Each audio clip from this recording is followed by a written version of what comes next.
La historia de la dinastía Rothschild, tercera parte. Vamos a cubrir en esta tercera parte un periodo de unos 50 años aproximadamente, poquito menos. Vamos a cubrir desde 1818, que habíamos dejado en la segunda parte, hasta el año 1861. Debemos comprender que la dinámica de los hechos, en la medida que avanzan y nos acercamos a nuestro tiempo, tiene periodos de acontecimientos extraordinarios, llamativos, sorprendentes, y tiene también periodos de preparación o periodos en los que las cosas no salían exactamente. Recordamos de la segunda parte, por ejemplo, cómo el Congreso de Viena fue un intento fallido ya de establecer en aquel momento el gobierno mundial, y cómo tuvo la oposición de Rusia, de la familia del zar, que bueno, después veremos cómo termina esa historia cuando llegamos ya al siglo XX. Por lo tanto, hoy vamos a ver uno de esos periodos en el cual hay una serie de hechos importantes, pero no extraordinarios, no llamativos, no de esos que, bueno, como una guerra o cosas por el estilo, que son espectaculares y que llaman la atención. Pero de todos modos vamos a seguir viendo hechos muy importantes que van a ir poco a poco armando el esquema de dominio mundial necesario para establecer un sistema de gobierno mundial con un completo control de toda la humanidad. Antes de continuar, quiero hacer algunas precisiones. Este tema es naturalmente polémico. Es un tema que sorprende para quienes no tienen conocimiento de esto.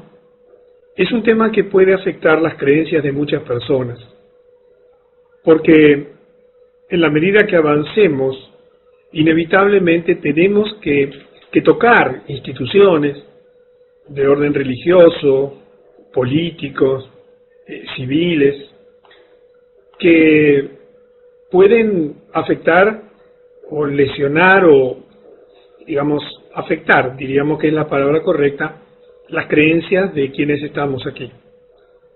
Yo quiero ser bien preciso en cuanto a que esto es una cronología de hechos.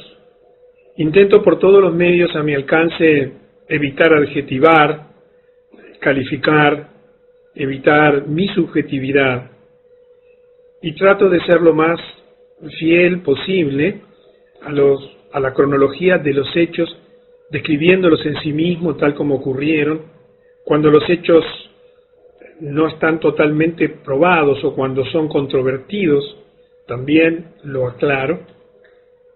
Pero es importante que comprendas que aquí no hay juicio para ninguna persona. Nosotros debemos amar a todas las personas por igual, independientemente de su raza, de su religión, de su posición política, de sus creencias. Distinto es con las instituciones.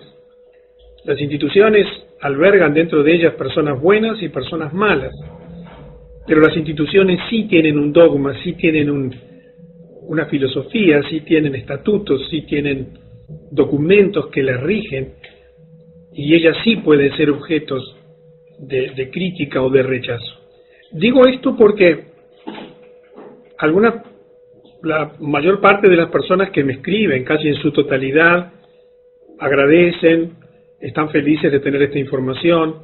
Sé que a algunas les da miedo, preferirían no saber de estas cosas, se sorprenden y no saben qué hacer, pero alguna que otra se siente, como podríamos decir, como herido, como lastimado en sus creencias, porque de pronto está en una de esas instituciones que aparecen y que, más allá de tus creencias y de tus opiniones, lamentablemente son parte de ese proyecto de dominación mundial. Y hago esta aclaración para que comprendas que intento ser lo más objetivo posible y que todo esto tú lo puedes comprobar por ti misma o por ti mismo, siempre y cuando tengas la apertura mental, afectiva, espiritual que se requiere para cuestionar las creencias que nosotros tenemos. Y siempre que hablamos de estas cosas tenemos que ser sumamente respetuosos con las ideas y con las creencias de todos. Dicho esto, entonces, continuemos con el tema central de la conferencia. Habíamos llegado en la segunda parte hasta el 1818. En 1821, Karl Rothschild fue enviado a Nápoles, Italia, y allí terminaría haciendo muchos negocios con el Vaticano y con el Papa Gregorio XVI, quien posteriormente le confiere la Orden de San Jorge. Además, y estos son hechos históricos que tú puedes confirmar, cada vez que el Papa recibía a Kallmann, le daba la mano, en lugar de la habitual costumbre de aquella época de inclinarse para besarle los pies, lo que demuestra el alcance del poder que tenía Kallmann Rothschild sobre el Vaticano. En 1822, el emperador de Austria nombró a los 5 hermanos Rothschild varones. Nathan Meyer Rothschild optó por no aceptar el título. Y en 1823, los Rothschild se hacen cargo de las operaciones financieras de la Iglesia Católica en todo el mundo. Verás cuando lleguemos al siglo XX, cuando todo esto que había comenzado a gestarse y que afectaba, por ejemplo, a la Iglesia Católica, surge a luz, y te vas a sorprender de las cosas que te vas a enterar que tienen que ver, por ejemplo, con los manejos financieros de los Rothschild, que en realidad manejan todas las grandes fortunas de todos los lugares y de todas las familias y de todos los grandes negocios y complejos industriales del mundo.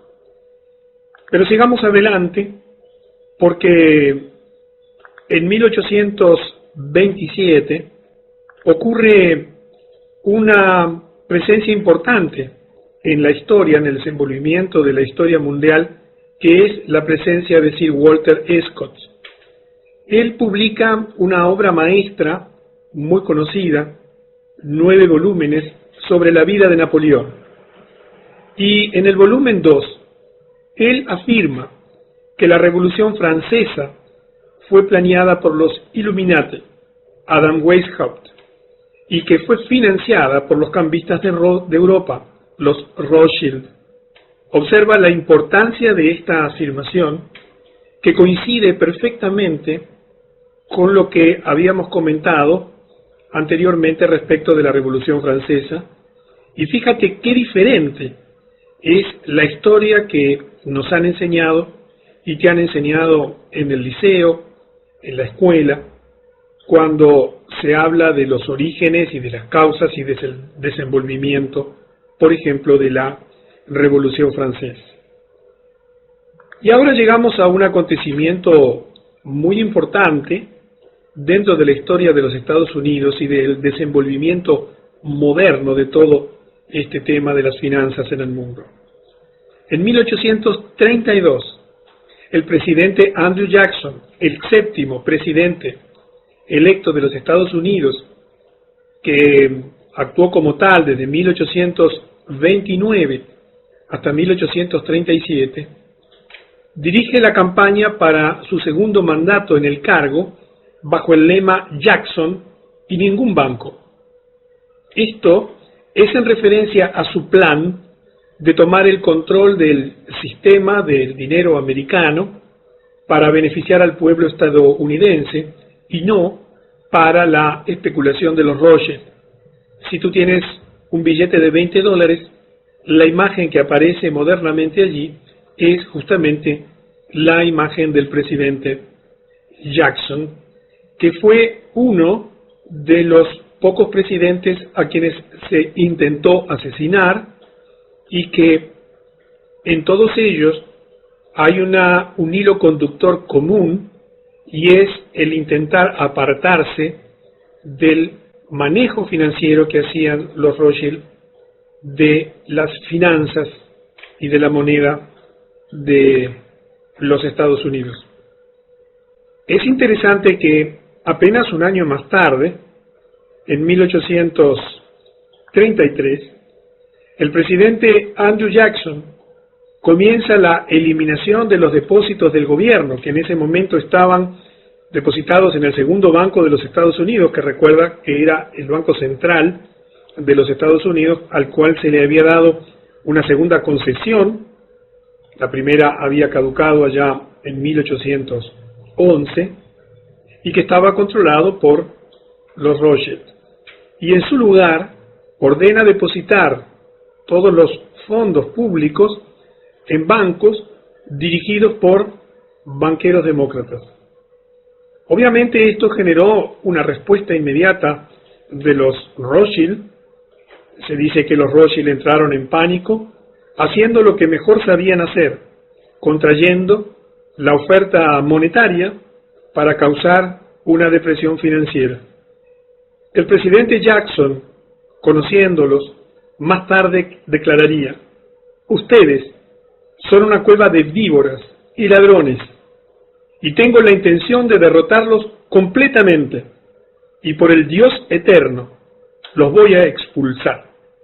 Esto es historia, son datos confirmados, cosas que tú puedes verificar que ocurrieron en ese tiempo y que realmente tuvieron una importancia trascendente, no solamente por lo que ocurrió puntualmente en su tiempo, sino para ayudarnos a entender la verdadera lucha por el poder que existe detrás de los gobiernos y particularmente en la potencia mundial angloamericana. En 1834, los Illuminati toman una decisión muy importante, que es nombrar al líder revolucionario italiano Giuseppe Mazzini, seleccionado para dirigir su programa revolucionario en todo el mundo y actuar en esa capacidad hasta su muerte en 1872. Seguramente en tu país o en tu ciudad debe haber algún monumento allí en honor a Giuseppe Mazzini, alguna cuadra, alguna calle que lleva su nombre. Este fue un personaje importantísimo porque tenía como tarea principal coordinar la exportación de toda esta revolución Illuminati al resto del mundo. Es famosa su carta al clero italiano, una carta que hoy es de dominio público, que la puedes encontrar en internet, totalmente escrita en italiano, en la cual, en 24 carillas, él hace reflexiones muy interesantes sobre el clero y la sociedad, sobre las ideas de los Illuminati en relación al comportamiento de la Iglesia y demás, que verdaderamente son un documento histórico absolutamente trascendente. Y vemos cómo poco a poco los Illuminati van instrumentando todas las instituciones, todas las herramientas, todos los organismos, todos los mecanismos financieros necesarios para ir extendiendo a todo el mundo su proyecto de dominación mundial. Y llegamos a 1835, un año muy importante, porque el 30 de enero un asesino intenta disparar al presidente Jackson, pero milagrosamente luego de 2 intentos el asesino falló. El presidente Jackson declararía más tarde que él sabía que los Rothschild eran los responsables del intento de asesinato.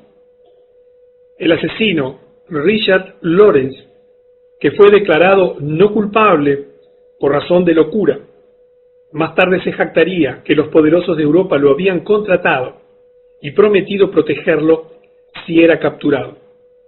Verás que en esta tercera parte de la dinastía Rothschild terminamos justamente con Abraham Lincoln, el 16º presidente de los Estados Unidos, que sí fue asesinado.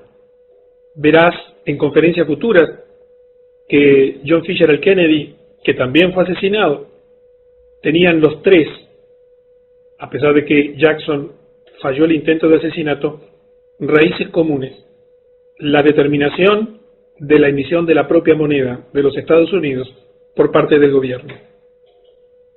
En la medida que avanza el tiempo, se va extendiendo la influencia también a las esferas industriales. Y comienzan, como ya vimos en la conferencia anterior, el dominio por parte de los Rothschild de industrias claves en el desarrollo del poder militar, en el desarrollo del poder industrial, de la tecnología. Y así, en ese mismo año, en 1835, los Rothschild adquieren los derechos sobre las minas de azogue de Almadén, en España. En su momento, en esa época, fue la concesión más grande del mundo por parte del Estado a una empresa privada. Y como el mercurio, el azogue es mercurio líquido, se trata de un componente vital en la refinación del oro y de la plata. Esta concesión les dio a los Rothschild un monopolio virtual, un monopolio de hecho en este mercado. Cuando te pones a analizar, además, el tema del azogue y del mercurio dentro de la alquimia, que es parte de un conocimiento esotérico oculto, te sorprendes de todo lo que hay detrás del mercurio y del azogue. Esta gente, por supuesto, conocía en detalle perfectamente todo lo que este mineral representaba.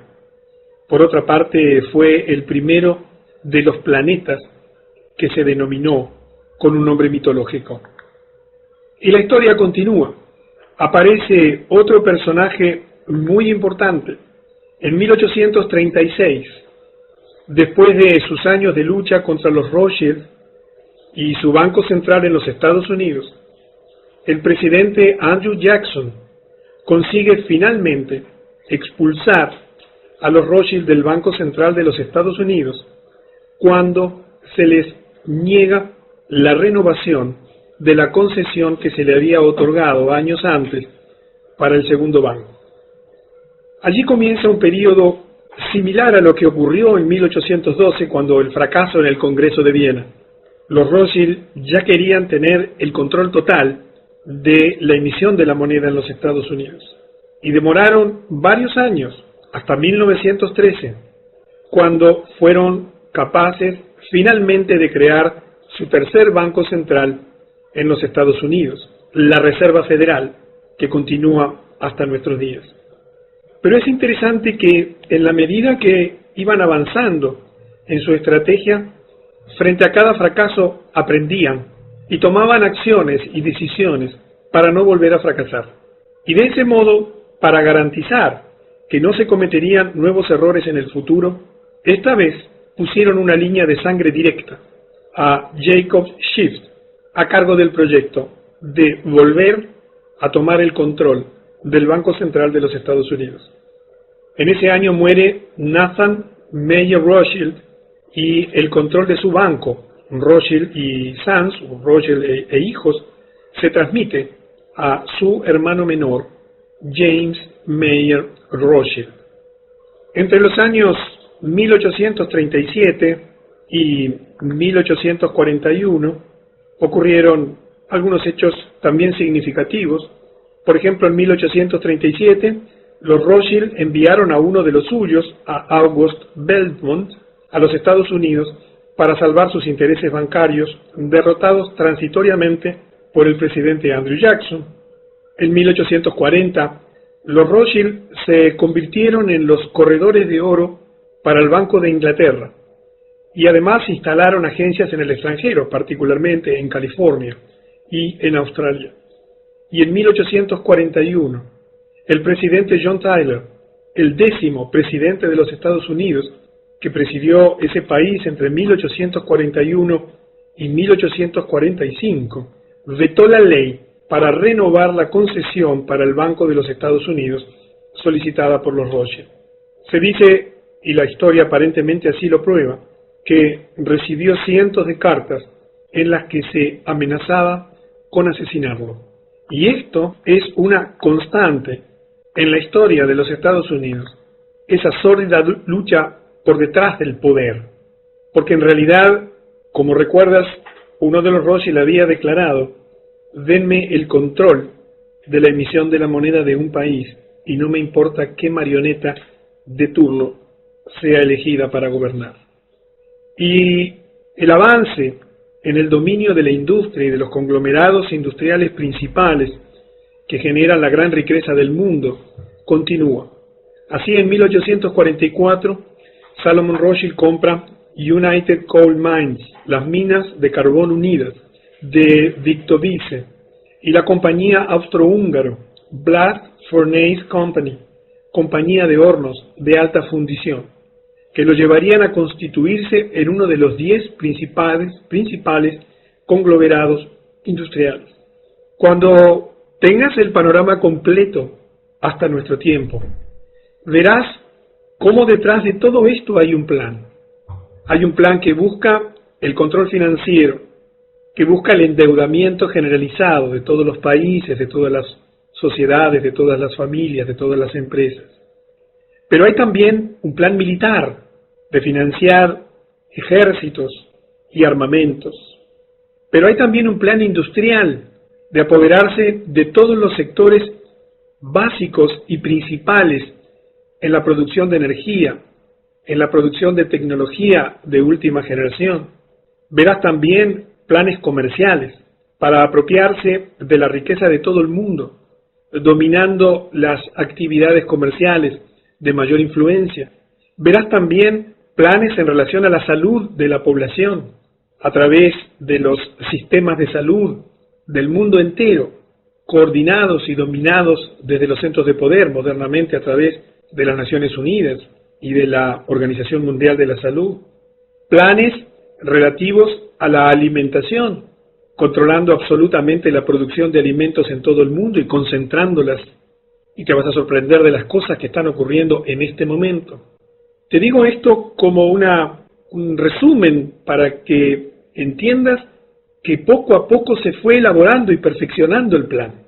En la medida de que avanzaban los años, los planes se iban perfeccionando porque además las tecnologías y los medios de comunicación que disponían por su enorme capacidad de concentración de capital, les permitiría siempre seguir creando y diversificando planes que en definitiva llevarían al control completo de la humanidad.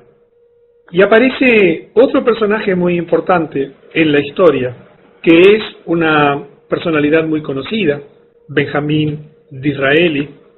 Él llegaría a convertirse en 1844 en el primer ministro británico. 2 veces publica Königsberg, en la que caracteriza a Nathan Mayer Rothschild como el señor y maestro de los mercados monetarios del mundo, y por supuesto prácticamente dueño y señor de todo lo demás. Literalmente, con su garantía, sostiene los ingresos de la Italia meridional. Reyes y ministros de todos los países cortejan su consejo y son guiados por sus sugerencias. Benjamín Disraeli era la marioneta, es decir, el primer ministro británico, financiado y puesto en ese lugar de influencia, nada menos que por los propios Rothschild. Y si eso lo miras en lo que está ocurriendo hoy modernamente, también ocurre exactamente en todos los centros de poder principales del mundo. Quienes llegan a gobernar lo hacen justamente por las esferas de influencia que tienen estos banqueros internacionales a través de los mecanismos de financiamiento del poder. Y llegamos a un año en el cual hay una declaración muy importante, el año 1845, en la cual muere el gran patriota americano Andrew Jackson, el 7º presidente de los Estados Unidos. ¿Recuerdas?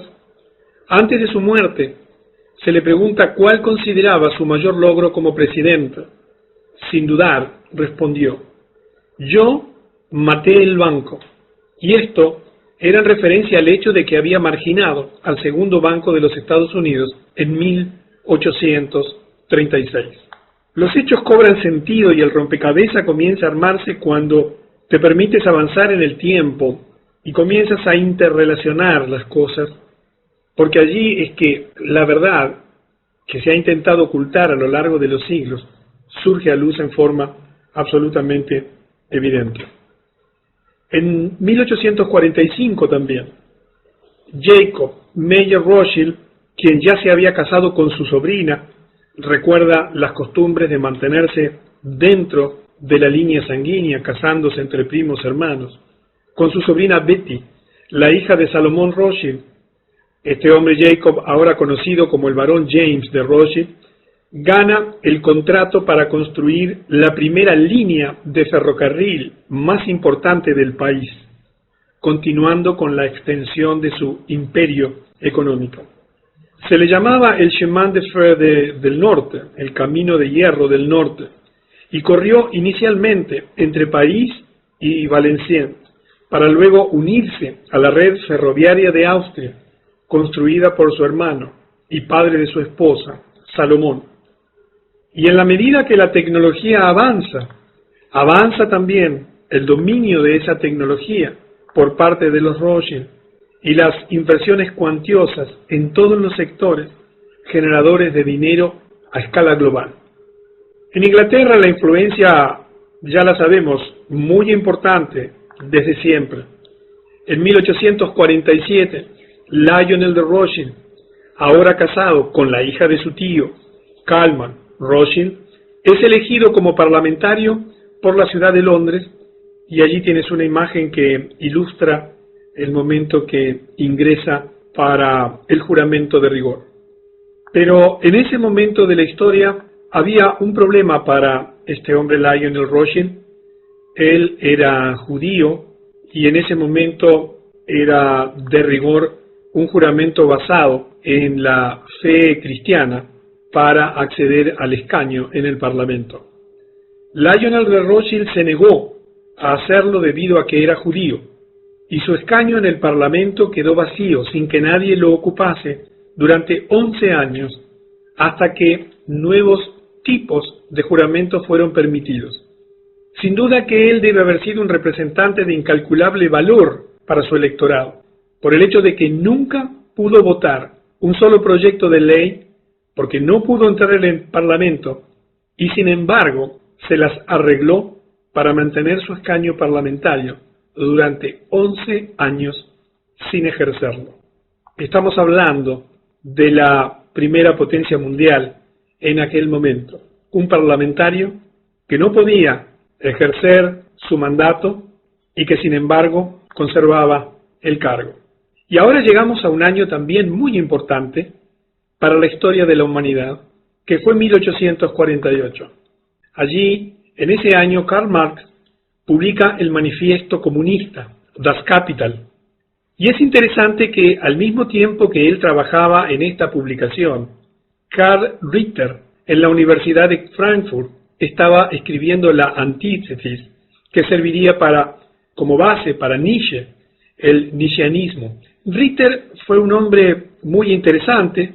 Él dejó una obra extraordinaria, su nombre era Karl, y él teorizó muchísimo sobre la relación entre los estados y la naturaleza, entre la física, el lugar físico donde vivían los países y los pueblos, y desarrolló una teoría muy revolucionaria que sirvió de base y que fueron adoptadas después por estrategas nazis como Karl Haushofer, que era un geoestratega del nazismo, porque él, entre otras cosas, había justificado la teoría denominada del espacio vital, y decía que a una costa de la eliminación de otra nación o pueblo, eso era legal y justo, interpretando que la conquista de ese pueblo, de esa nación, era una necesidad biológica para el crecimiento del Estado, y que cuando esa necesidad aparecía, era correcto eliminar otra nación o pueblo. Y eso fue justamente una base del nazismo. Nietzsche también tuvo una influencia muy importante, porque estas escuelas combinadas, y particularmente la de Nietzsche, se desarrolló más tarde en el fascismo y luego en el nazismo, y se utilizó para fomentar, como después veremos, las dos primeras guerras mundiales. Lo interesante es quiénes estaban detrás de la financiación de estos pensadores de ese tiempo, entre comillas. Tanto Marx como Ritter, como Nietzsche, fueron financiados bajo la instrucción de Rothschild. La idea, y aquí te recuerdo el año 1776, cuando Weishaupt formula el documento constitutivo, fundacional de los Illuminati. La idea era que quienes dirigen la conspiración global podrían usar las diferencias entre estas ideologías para dividir más y más en grandes facciones a la raza humana. Y mira si lo lograron, dividirla en campos opuestos, de modo que pudieran armarlos luego del lavado de cerebro, para así combatir y destruirse entre sí. Y en particular, con el gran objetivo de destruir todas las instituciones políticas y religiosas. Cuando uno entiende cómo se fueron desarrollando los hechos, cuando uno comprende cómo los medios de información que ya estaban en sus manos, recuerda el dominio de toda la prensa escrita y todos los medios de inspección, las grandes editoriales y demás, cuando uno comprende ese proyecto de dividir para reinar, de armar a las partes en conflicto, fomentando las peleas y divisiones entre ellos, para que se autodestruyan, uno entiende mucho mejor la historia de estos últimos 2 siglos. Y vamos a presenciar una declaración interesante de una señora que era la madre de los Rothschild. En 1848, en primer lugar, muere Eva Janot, la esposa de Amschel, y en 1849 muere Gudel Schnapper, la esposa de Meyer Rothschild. Se dice que antes de su muerte, con indiferencia, habría declarado, y decimos habría porque esta no es una cosa que podamos confirmar históricamente en base a documentos. Si mis hijos no hubiesen querido guerra, no habría habido ninguna. Es de las tantas cosas que no se pueden probar, pero que perfectamente encajan en el rompecabezas general. Más allá de ser verdad o no esta afirmación, lo que sí era verdad, indiscutiblemente, y sigue siéndolo, es la capacidad y la determinación para financiar a los bandos en pugna. Y el imperio económico ya era abrumador. Recuerda que a fines del siglo XIX, o sea, a fines de los 1800, ya los Rothschild dominaban o tenían en su poder, a través de los conglomerados industriales y comerciales y financieros y militares, más del 50% de la riqueza mundial.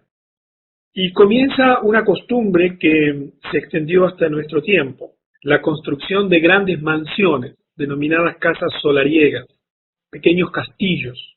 En esa década de 1850 comenzó esas construcciones como demostración de poder, y fue en la zona de Ventmoor, por ejemplo, en Inglaterra, en la zona de las Ferrières, en Francia.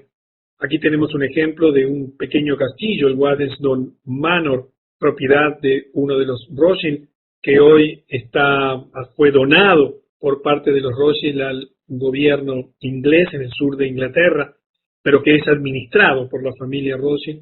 Estas construcciones de casas solariegas se extenderían en todo el mundo, todas ellas llenas de obras de arte de incalculable valor. Se dice que James Rothschild en Francia, poseía una fortuna de 600 millones de francos, que en ese momento era unos 150 millones de francos, mayor que todos los otros banqueros de Francia juntos. Como verás, es un periodo de crecimiento comercial e industrial, además del crecimiento financiero. Los Rothschild comprendían claramente que para poder llegar al control completo de los gobiernos y de la humanidad, necesitaban extender al máximo posible el control de todas las actividades humanas principales. En 1852, Rothschild e hijos comienza el refinamiento del oro y la plata para la Casa de la Moneda Real y el Banco de Inglaterra, y también para otros clientes internacionales. En 1853, Nathaniel de Rothschild, el yerno de Jacob, Santiago, no James, compra el Chateau Brand Mouton el viñedo Burdeos de Mouton y cambia su nombre a Chateau Mouton Rothschild, siendo hoy una bodega de reconocido prestigio a nivel mundial, inmensamente rica. En 1854 y 55 mueren varios integrantes de la familia Rothschild y recuerda que quienes heredaban eran los hijos menores, varones, de la familia que quedaban a cargo de la responsabilidad de los negocios heredados. Y recuerda también que las mujeres eran muy importantes porque la herencia judía se transmite a través de la mujer. Y llegamos a el 1858, donde Lionel de Rothschild, recuerdas que había quedado imposibilitado de acceder al escaño en el Parlamento inglés por negarse correctamente, de acuerdo a su fe religiosa, a hacer un juramento sobre una fe de otra religión. Finalmente toma su escaño en el Parlamento, cuando la obligación de prestar juramento en la verdadera fe de un cristiano es ampliado para incluir otros juramentos habilitantes. Se convierte así en el primer miembro judío del Parlamento británico. Era necesario tener el control o la influencia también en los ambientes políticos principales. Y vamos acercándonos al final de esta tercera presentación. Estamos llegando a un acontecimiento también muy importante en la historia de los Estados Unidos. En 1861, el presidente Abraham Lincoln, el 16º presidente de los Estados Unidos, desde 1860 hasta su asesinato 5 años más tarde, en 1865, se acerca a los grandes bancos de Nueva York para tratar de obtener préstamos en apoyo a la guerra civil de Norteamérica, que en aquel momento estaba desgarrando la nación. En tanto que estos bancos, estos grandes bancos, estaban bajo la fuerte influencia de los Rothschild, le ofrecen un trato que sabían que él no podía aceptar, un interés del 24 al 36% sobre todo el dinero depositado. Lincoln se enoja por el alto nivel de interés, por lo que imprime su propio dinero. Allí tienes 2 ejemplos de las notas de deuda de dinero que se habían impreso en aquel momento. E informa al público que se trata de ahora en más de una moneda de curso legal, aplicable también para el pago de deudas públicas como privadas. Y comienza entonces una puja por el control financiero de la nación. Y aparece otro presidente que se opone tenazmente al poder que los Rothschild pretendían ejercer. Y todos sabemos cómo terminó. En 1865, asesinado. Pero de eso nos vamos a enterar en detalles en la cuarta parte de la historia de la dinastía Rothschild, cuando ahí sí vamos a entrar en acontecimientos ya trascendentes, porque nos estamos acercando al final del siglo XIX y el comienzo del siglo XX tiene acontecimientos extraordinarios, la fundación de la Reserva Federal, la Primera Guerra Mundial y otras cosas cuyo conocimiento te van a sorprender. Así que nos veremos en la cuarta parte de la dinastía Rothschild.